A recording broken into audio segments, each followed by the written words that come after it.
अभिनेता चेतन वडनेरेच्या ठिपक्यांची रांगोळी या मालिकेने काही दिवसांपूर्वीच प्रेक्षकांचा निरोप घेतला। या मालिकेत त्याने साकारलेला शशांक प्रेक्षक आजही विसरू शकले नाहीयेत। तर 22 एप्रिल 2024 ला चेतनने अभिनेत्री रुजुता धारप सोबत लग्नगाठ बांधली। त्यांच्या लग्नाच्या गोड क्षणांनी सगळ्यांचंच लक्ष वेधलं। त्या दोघांची सुद्धा ओळख फुलपाखरू मालिकेत एकत्र काम करताना झाली होती। तर लग्नानंतर 3 महिन्यातच त्यांनी नवं घर घेतल्याची आनंदाची बातमी चाहत्यांना दिली आहे।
घर हे माझे आनंदाचे, नाशिकचं नवीन घर असं कॅप्शन त्याने या व्हिडिओला दिलंय।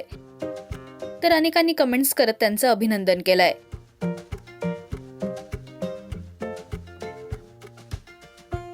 तुम्हाला चेतन रुजुताचं हे नवं घर कसं वाटलं हे आम्हाला कमेंट्स मधून नक्की सांगा। मराठी टेलिव्हिजन विश्वातील बातम्या, अपडेट्स आणि गॉसिपसाठी तुम्ही सबस्क्राईब करा राजश्री मराठी शोबज।